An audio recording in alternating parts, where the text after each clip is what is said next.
Hello, welcome.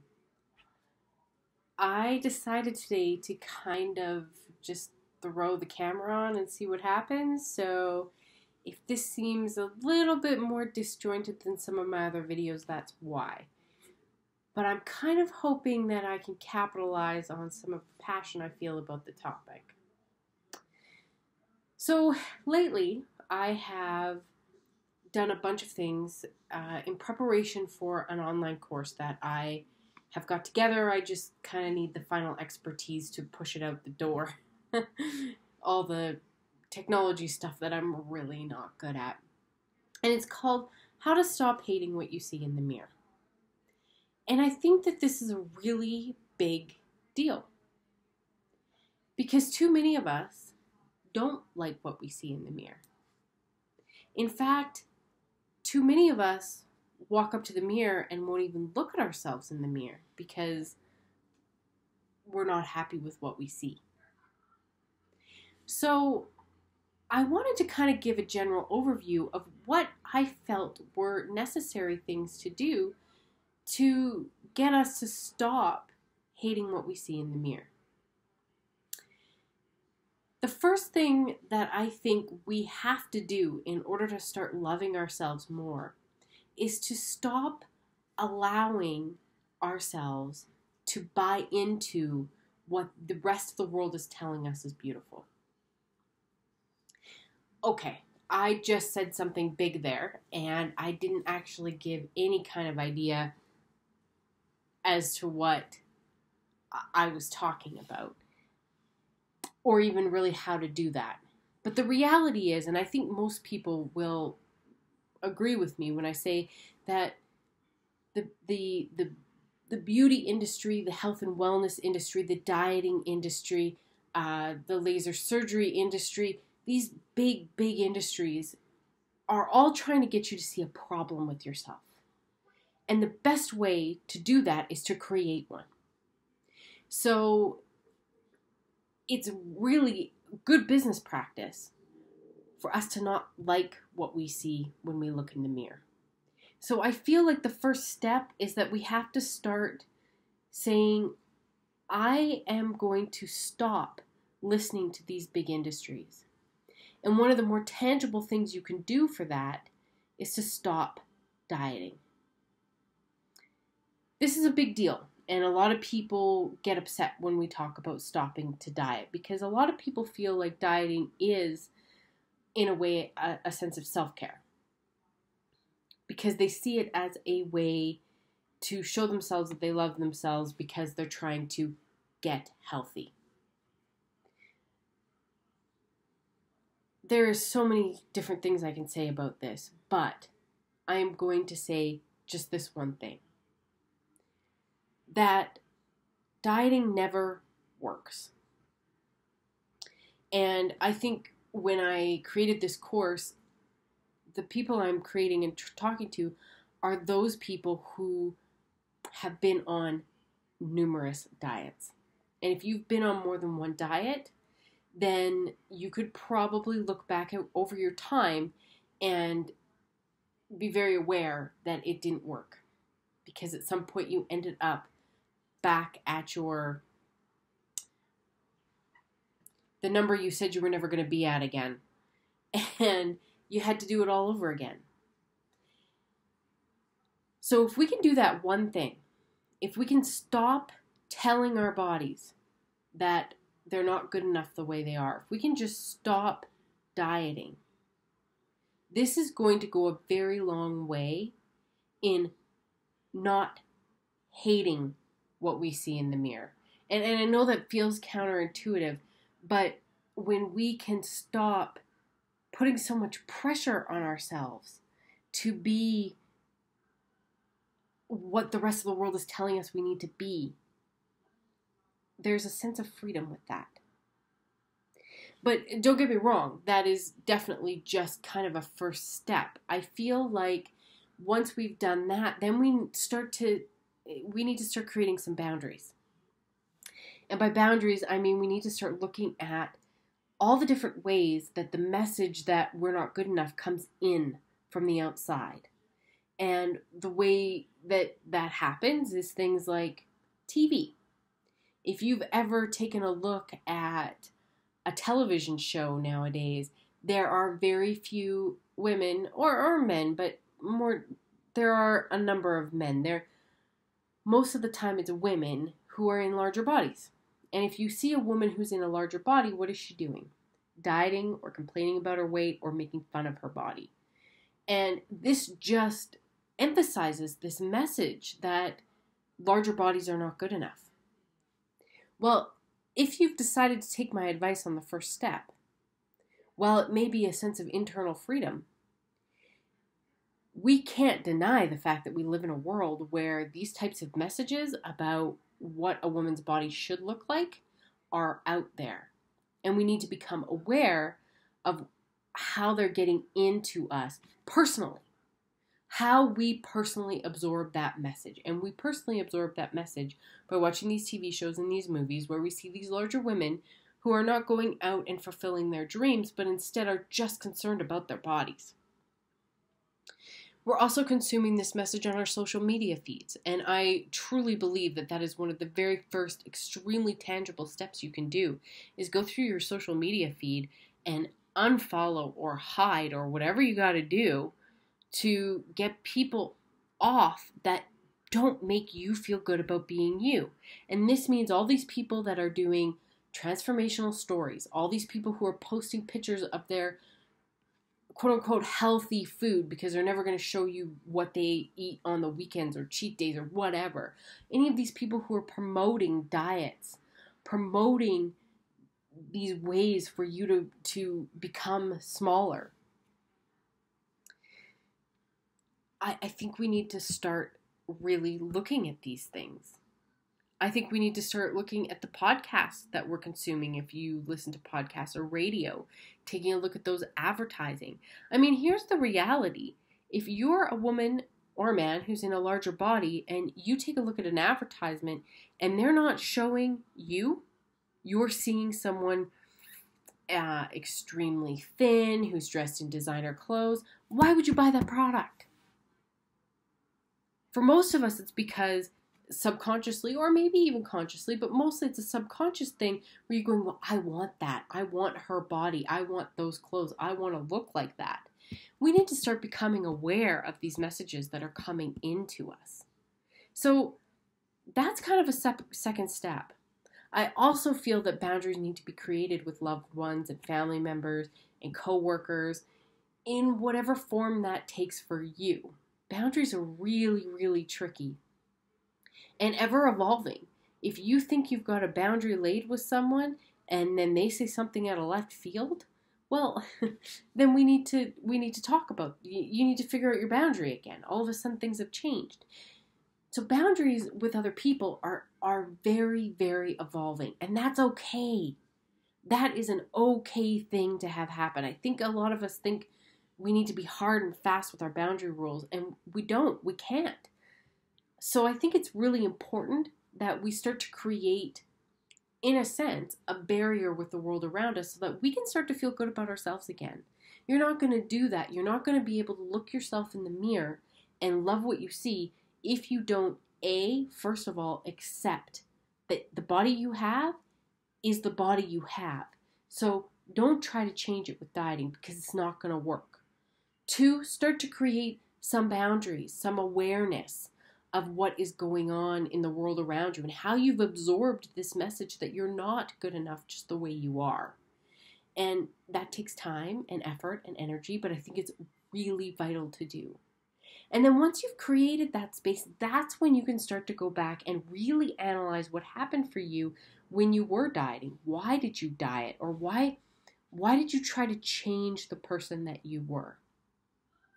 For me, I took a look at my dieting history and I realized pretty quickly that every time my life would kind of go crazy, so if I was going through a divorce, or at one point I had bought a new house, I was a newlywed, and we had 3 people move in with us.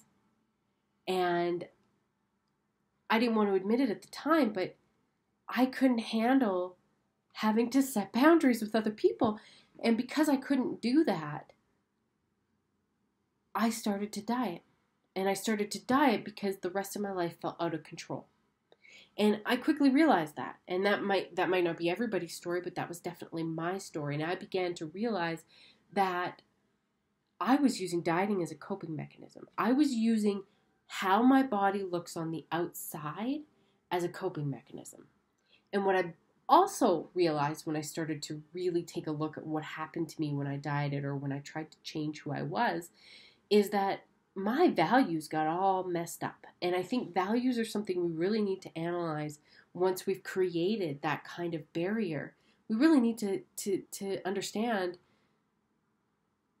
what values, not only what values do we want to have in our lives, but this is a great exercise to do. Sit down with a pen and paper, and if you happen to be watching this and you want to do it right now, sit down with a pen and paper and write out the values that you have. Stop this video and write those down.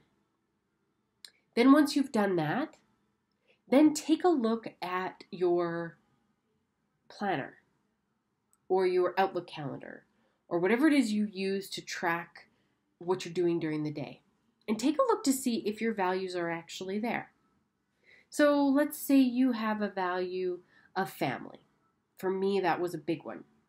And when I took a look at my actual calendar, I realized that wasn't it.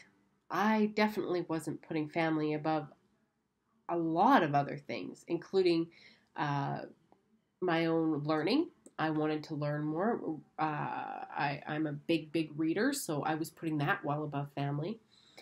When I really thought about the value of health, which I thought I had, I recognized that actually wasn't it. The value that I was living was a desire to be thin.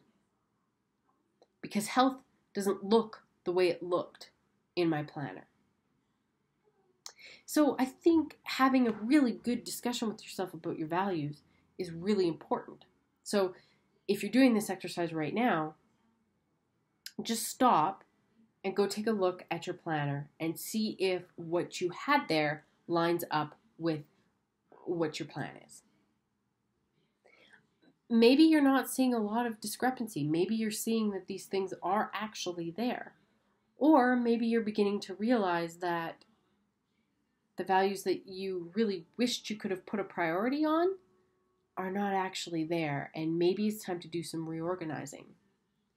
This is also the point where you want to start thinking about your goals.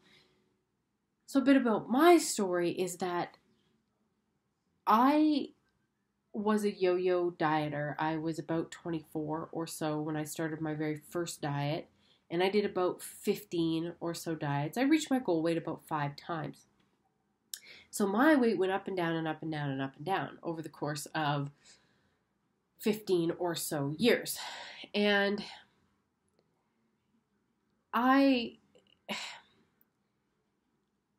began to realize that, first of all, this wasn't healthy. And it wasn't unhealthy because I wanted to lose weight. I don't think losing weight is a body positive act. And that can be, people could think that that's a very controversial statement, but I will defend it. I honestly feel like in order for someone to be body positive, they need to learn to accept their body as it is. But when it comes down to health, I feel like someone could lose weight and be healthy. I don't think intentional weight loss is healthy.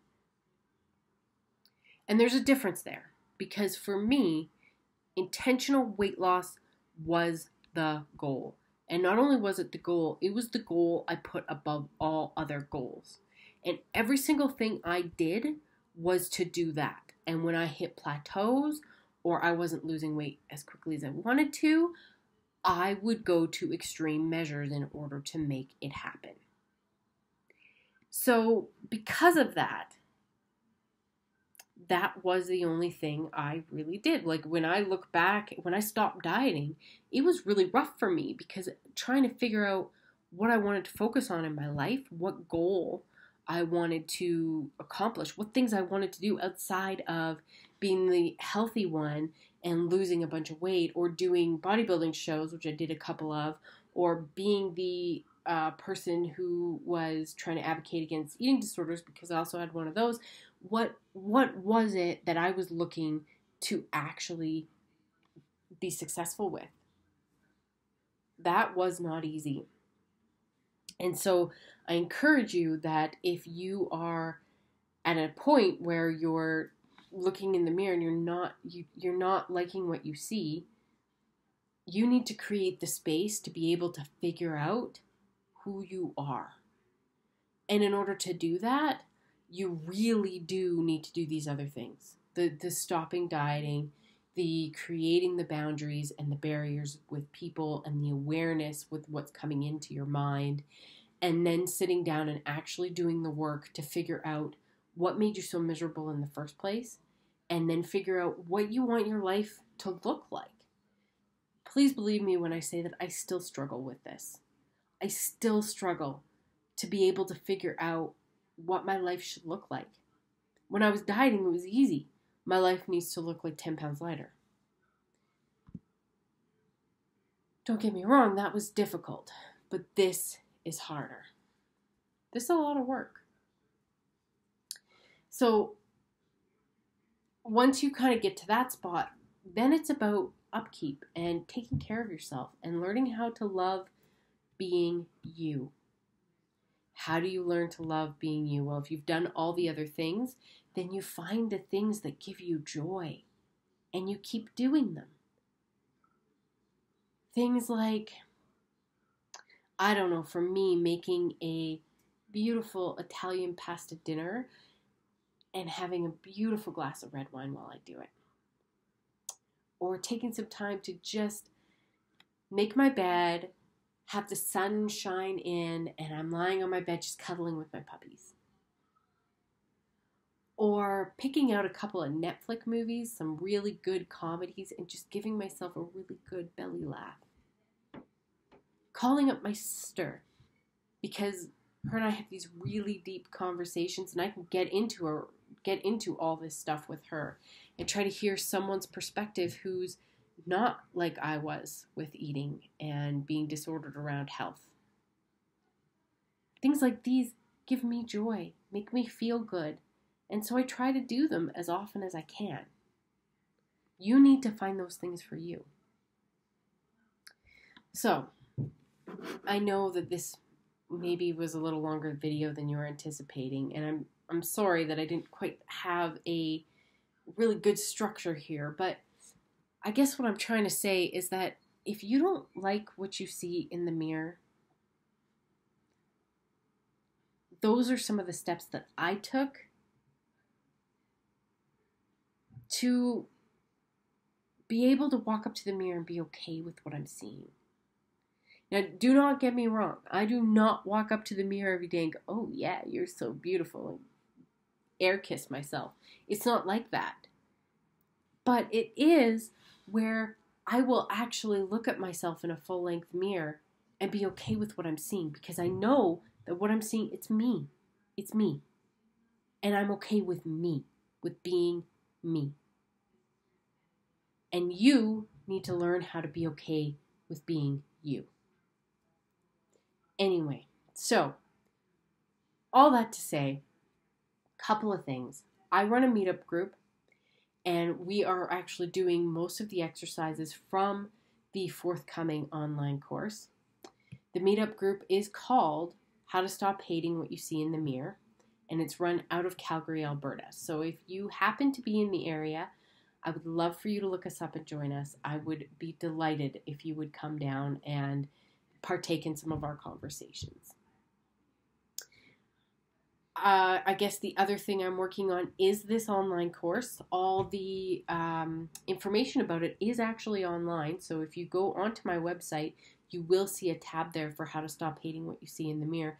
And you can take a look at what the course is going to, it's some very general information. I think actually this video is probably one of the better videos to explain what it is that we're trying to do. And other than that, pick up my body image bingo card. Now that's free online. Go to my website. It's on the very first homepage. Grab it now. You'll see the big pink dot. And go ahead and grab my body image bingo card. What's cool about this bingo card is that the whole idea is each challenge is attempting to move you away from dieting and move you towards more connection with your body. And if you're interested in it, every Monday I do a Facebook Live and challenge you to one of those bingo card squares. And then every Sunday on my Instagram, I do an update on how I did with that challenge. So go ahead and grab that. I really hope you enjoyed this video, and if you did, I would love it if you would leave a comment or get in touch with me. If you're struggling with this, I just want to help, and I want to know how you're feeling. So thank you so much. Have a good, amazing rest of your day.